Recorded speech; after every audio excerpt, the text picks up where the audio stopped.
Good, good morning, everybody. How are you? I hope everyone is well. I want to make sure that we are indeed live here. There we go. Good morning, everyone. Facebook was really taking its time for me this morning, but here we are. We did make it live. And this is going to be the first of our July Mastery series. I really like to make sure that I am directly addressing the things that entrepreneurs are facing right now in their businesses. So I asked what you're struggling with. I got some excellent feedback, and I've created these 4 trainings that I'll deliver over the next month that'll address all of those concerns and all of those things. The truth of being an entrepreneur really is pretty simple. It's a matter of continuing on the journey, getting better at it as you go. There's not a lot of magic. There's not this fairy dust to sprinkle that's going to make everything go viral and everything's just going to instantly boom out of control. You create that magic by taking smart steps and taking your next affordable step forward and by learning along the way. And that's what allows you to continue to level up in your business on a consistent basis. So today, we're going to really lay the foundation for success, and that really does start with mastering your mind. If you're not right with yourself in your head, you're building everything else on a cracked foundation, and you just won't be able to get as far as if you will when you lay the foundation of your mind yourself first. Then all of these business things, all of these strategies and visibility and all of that can really come together in a much easier way. So we're going to lay that foundation today. I'm going to get started here with motivation and mental fitness. The thing I can tell you about motivation is just like every other emotion, it's going to ebb and flow. It's going to come and go. Some days you're going to be, ready to run and ready to be at a 10, and some days it's going to be a drag. That's just the reality of being a human being and of having a biological body that is subject to things like hormone fluctuations and outside influences. So it's really important to learn to really master that, and first of all understand it and accept that this is just part of the game. Some days you're going to feel more like it than others, and what really helps me to get through those tougher times is being 100,000% clear on your why.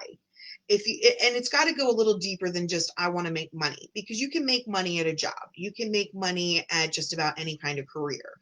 It's got to go deeper than that. Why do you want to be an entrepreneur? Why do you want this career?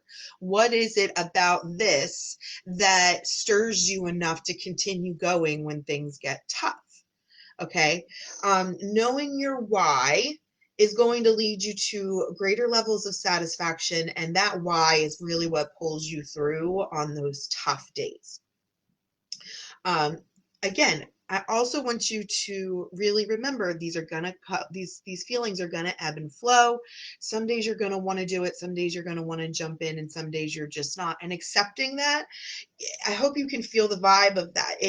It immediately gives you a little bit of relief that takes some of the power away from a cruddy day where you don't feel motivated and you don't feel like you really want to get much done. Okay, it is what it is today. I'm going to do the best I can, and we're going to keep on going. And then when it comes to motivation, the third piece is set the stage for success. And there are a number of elements that really go into that. Now, literally, that means setting up your workspace in a way that is conducive to allowing you to work. Now, let me give you my own example. I live in a small 1-bedroom place. We are in my room right now. Facebook Live and the Zoom culture that we all live in right now, that's very, very common. Even in my 1-bedroom place, I've managed to carve out 3 different workstations.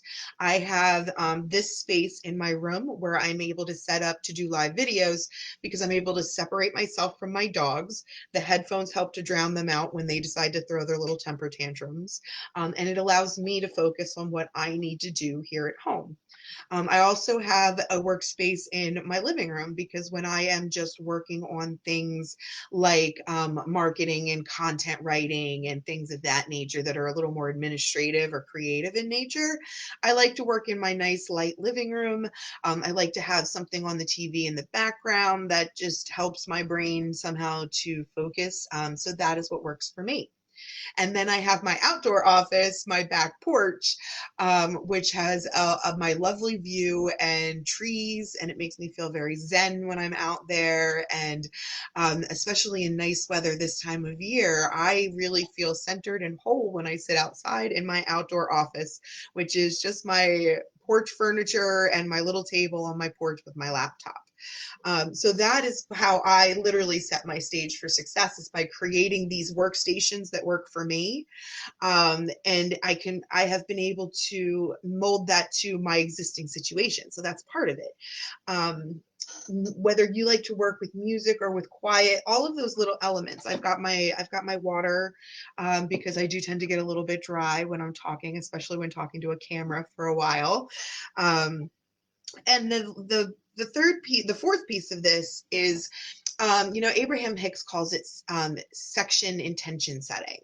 And it's really just take a moment at every little break in your day. So, for example, before I came on live, I just took a few seconds and I just sat here before I turned the camera on and I said, okay, I'm going to get on this Facebook Live and I'm going to deliver this message and this content in the hopes that it'll be helpful to someone out there. And I'm going to do the best I can. And we're going to have a lovely experience here.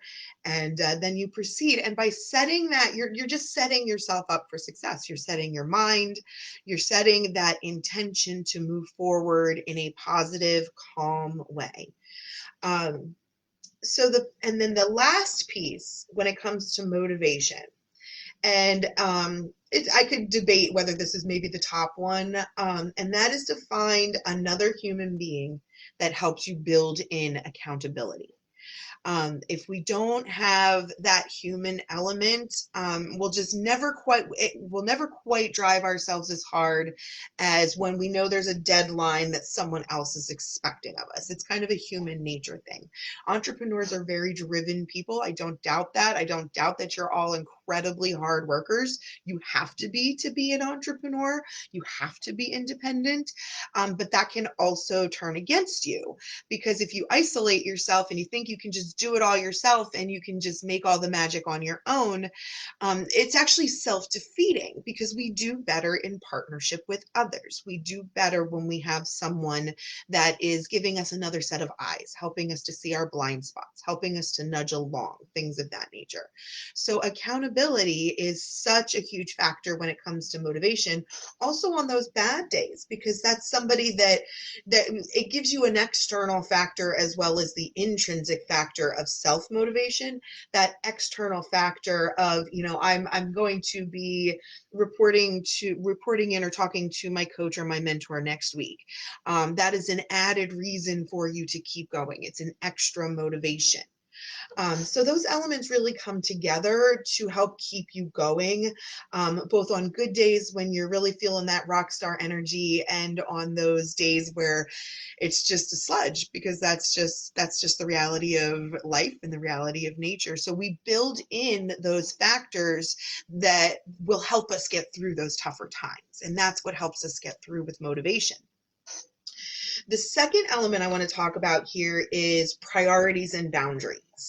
And really, when you're an entrepreneur, you can really break it down super simple into two categories. It's serve your existing clients, serve whatever it is that you're currently doing to make your income, whether that is a part-time job, a full-time job, and then recruiting clients or finding sales of your art, your jewelry, whatever it is that you sell, or however it is that you help people.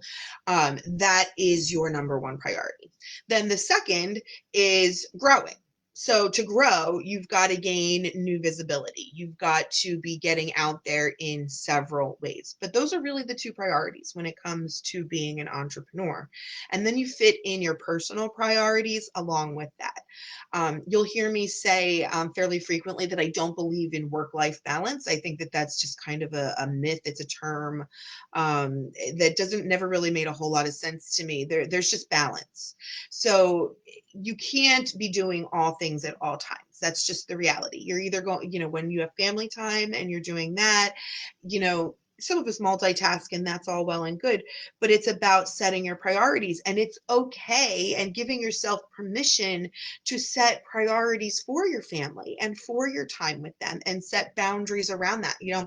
Maybe it's from 3 to 5, you are with your family, you are focused on your kids, you are feeding them a healthy dinner, you are engaging in some sort of craft project or something with them that helps to encourage creativity and conversation with them.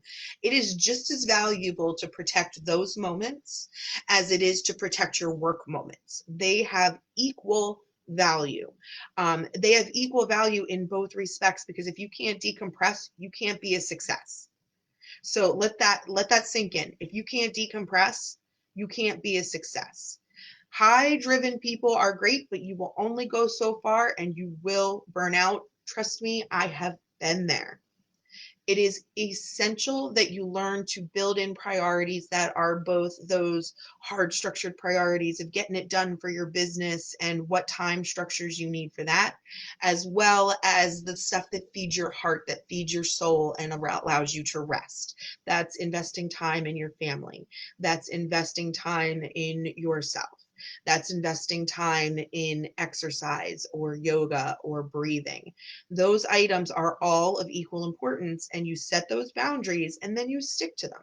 You have to learn to say no, both to others and to yourself sometimes, because it's real easy to get off track in your day and, oh, well, I've got to go do this.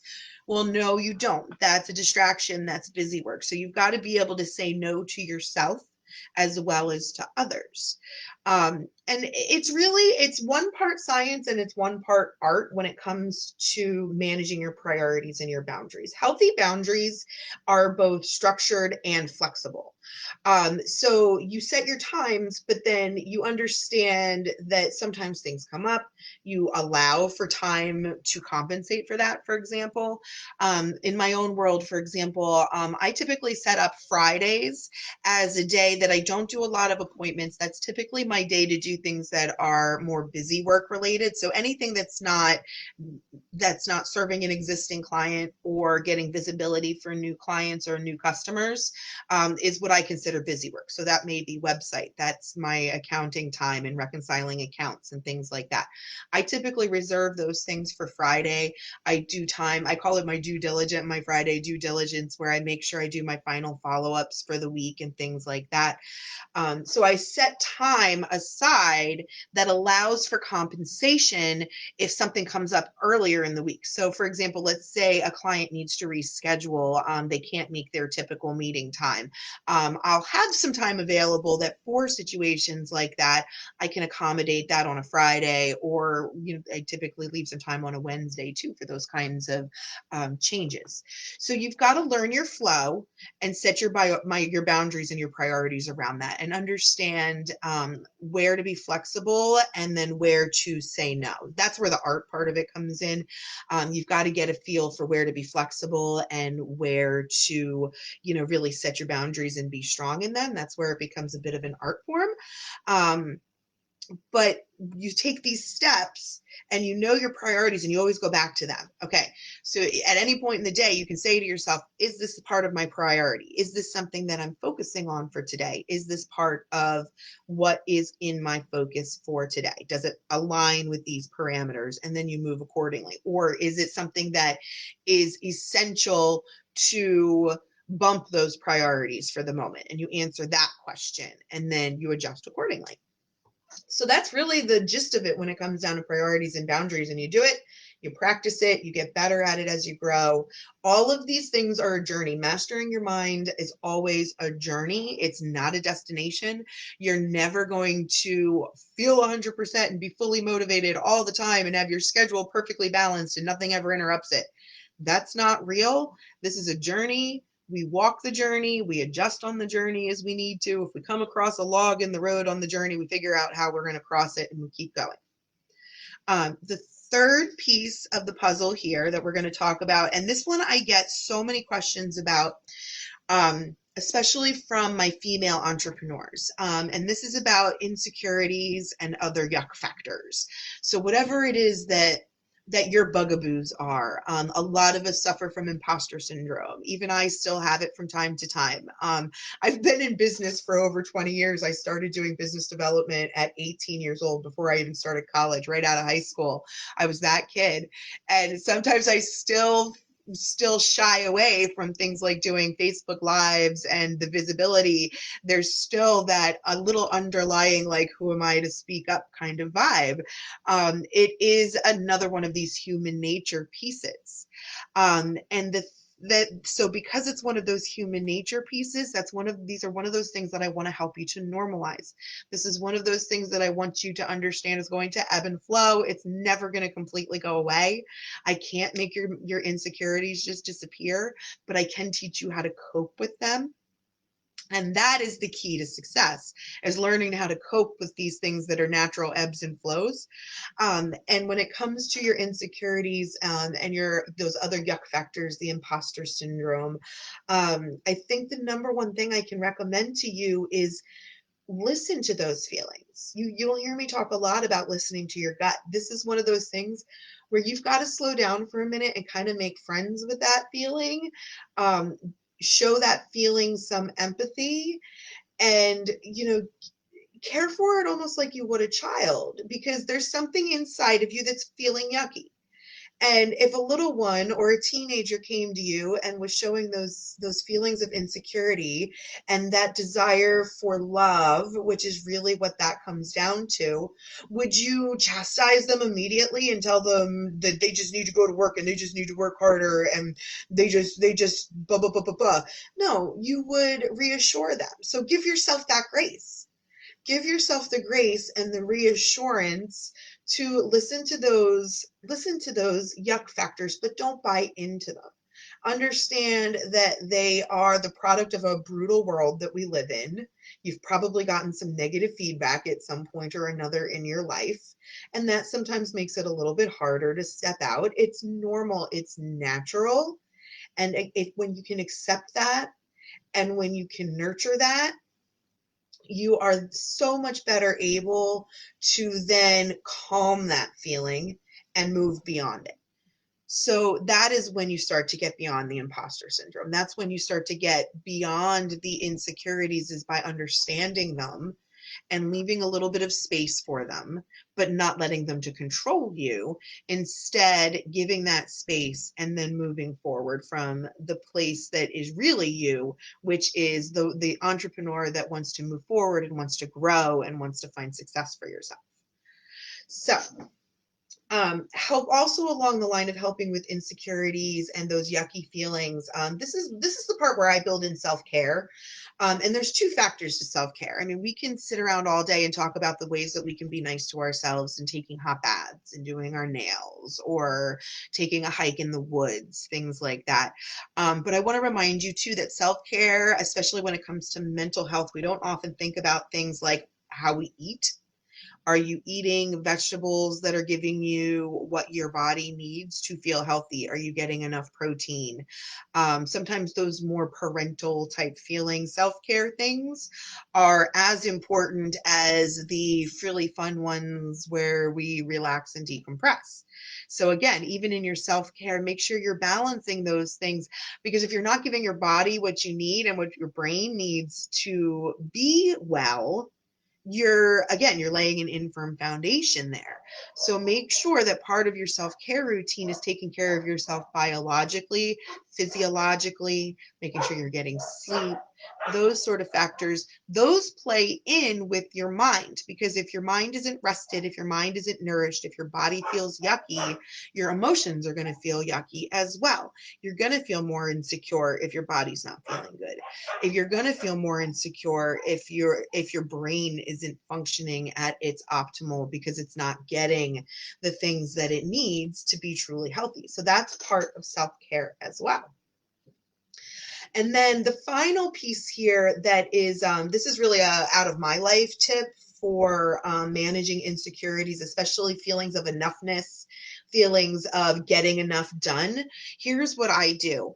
I keep a little notebook and I have a list of it's my today I list. And I write down all of the little things that I get done so that I have a reminder at the end of the day of all the little things that I accomplished.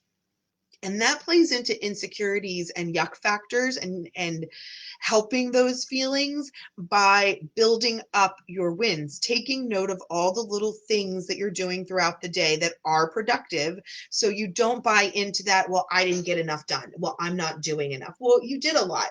And it also helps you to manage your focus, because then at the end of the day, you take a look at those and you can kind of from a more bird's eye view, take a look at that list at the end of the day, all of the little things, and go, okay, well, maybe I spent a little bit too much time on household stuff today, and I should have put a little bit more time into my work or into whatever my to-dos for my business are today.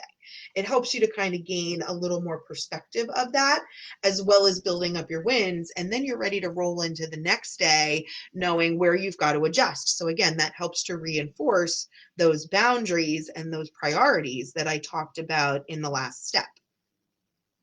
So keeping track of all of those little things that you get done throughout the day will help you on many levels. It helps you to build up your wins, which helps you to get rid of those insecurities and yuck factors and soothe some of those factors. We don't really get rid of them. It's more like soothing them.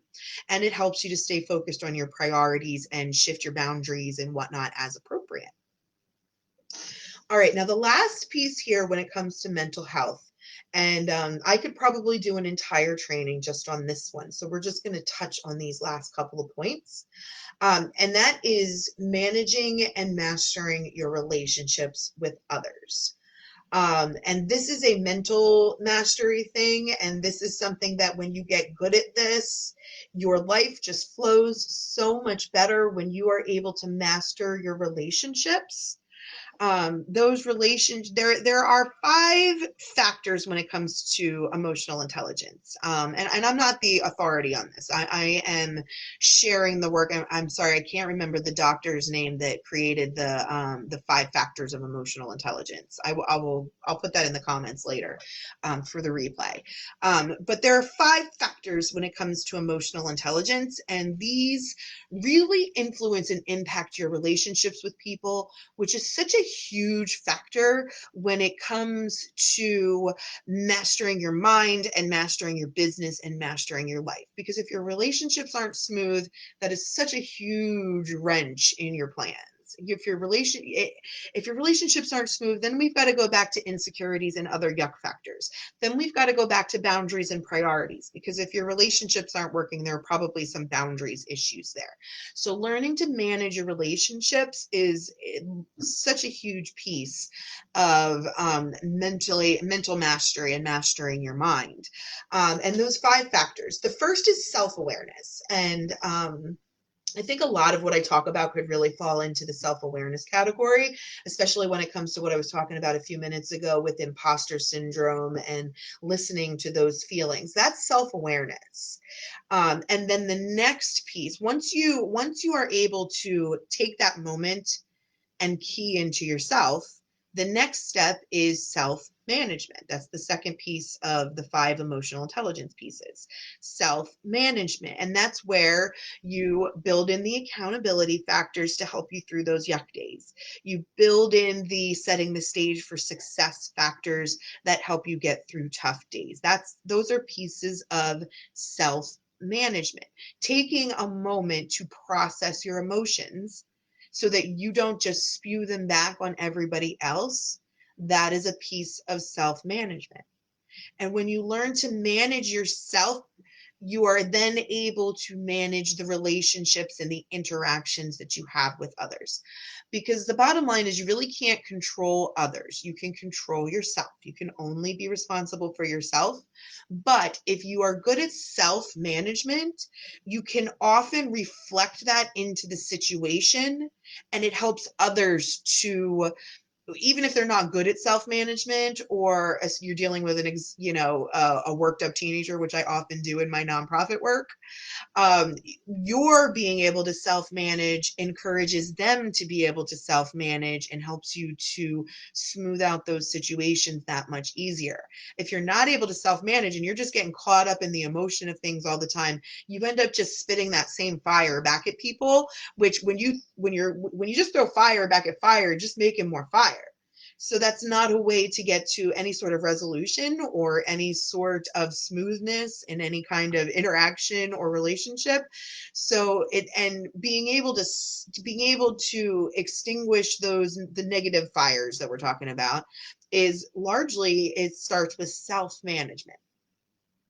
The third piece of emotional intelligence is motivation. Now, we have thoroughly covered motivation from a self-motivation point of factor, from a viewpoint. Easy for me to say. We've talked a lot. We talked a lot in the very beginning about motivating yourself and how to keep your motivation high and building in accountability and things of that nature. But I also want you to look at motivation from a step backwards. In other words, look at the motivation for why you're reacting a certain way, or why someone is reacting a certain way. How is the person you're dealing with motivated? What makes them motivated to do their best? What is motivating their behavior? That ties into the next piece, which is empathy. But before I jump to empathy, I want to just think about the motivations from that sort of meta motivation standpoint. The motivation of, what do I want to get out of this interaction? What do I want my relationship with this person to be like? What is my motivation for engaging with this person? So that sort of motivation is that emotional intelligence factor motivation. And when you're looking at those things like, why am I reacting this way? Or why am I feeling like I want to procrastinate? When you look at those like meta motivations, you are gaining that self-awareness that helps you deal with people. And again, that motivation, looking at it from others, is empathy. And if you can extend empathy to others and look at things from the perspective of others and what they might be going through and what their viewpoint might be, and then give them some grace for that, that is where you really begin to master your world. Because when you're able to extend empathy to others, it takes your ego out of it, and you really begin to process that most people's reactions have nothing to do with you. Most people's motivations have very little to do with you. And when you're able to extend empathy and understand the feelings and experiences and perspectives of others and allow grace for that, you will watch your relationships transform. When you're able to see outside of yourself and outside of your own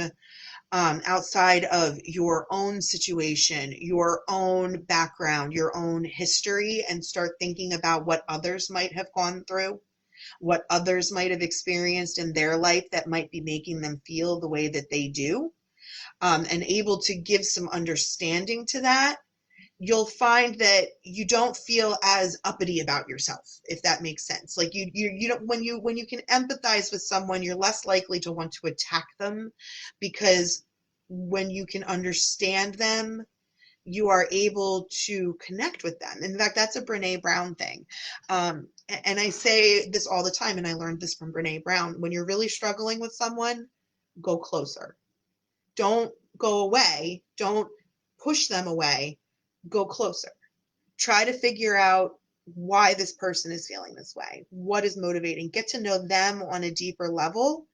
And it really just melts and gives vulnerability to the situation and melts a lot of those tensions. And just, that is so helpful in any relationship. All right. And then the final piece of the 5 emotional intelligence factors is social communication. So that's how we address others, how we present ourselves. I'm going to do a whole training next week on visibility and voice. Visibility and voice is what is the key to client generation. Because if you don't master your voice and your visibility factors, you're not going to get any clients because nobody's going to know how to reach you and nobody's going to know what to do. So client generation is a result of mastering your visibility and voice, which that begins with emotional intelligence and social communication in a relational respect. So are you injecting that fire back into an argument, or are you remaining self-managed and composed? Are you speaking in a professional manner, or are you just freaking out? And trust me, I have had my freak out moments. I have had my moments that I have not been professional. I have had my moments where F-bombs have been dropped, and it's just not always pretty. So I'm not trying to shame anyone for making mistakes or for having poor communication. Again, it's a journey, it's a moment by moment thing, but the better you get at all of these pieces, the fewer of those difficult moments you really get. So how you communicate socially and how you respond to others is really just essential to having smooth relationships and having mental health. A good example of this, and one of the things that I say a lot is, um, especially if you're disciplining someone or if you're contradicting them or something along those lines, something that might create shame for them, um, try to give them an out. Try to give them a way to agree without um, feeling embarrassed or something along those lines. Because when you can spare someone some of those negative feelings, they're much more willing to come to a vulnerable place and to communicate. All right. So that's your mental mastery lesson. I wanted to keep it to about a half an hour. We're at 31 minutes, almost 32 minutes. I gave some time in the beginning for people to hop on. So that's a win for me for the day. I'm going to put that in my today list. So I hope you will create your today I list. I hope that these tips about mastering your mind have been helpful. Please drop me some comments below. Let me know what else I can help you with or what other questions you have. I will be happy to answer them whenever we're watching this. Of course, this will be an evergreen video that will be available anytime. And thank you so much for joining me. I hope you have a wonderful day. And I hope I've helped you to master your mind just a little bit today. Have a great one. Bye-bye.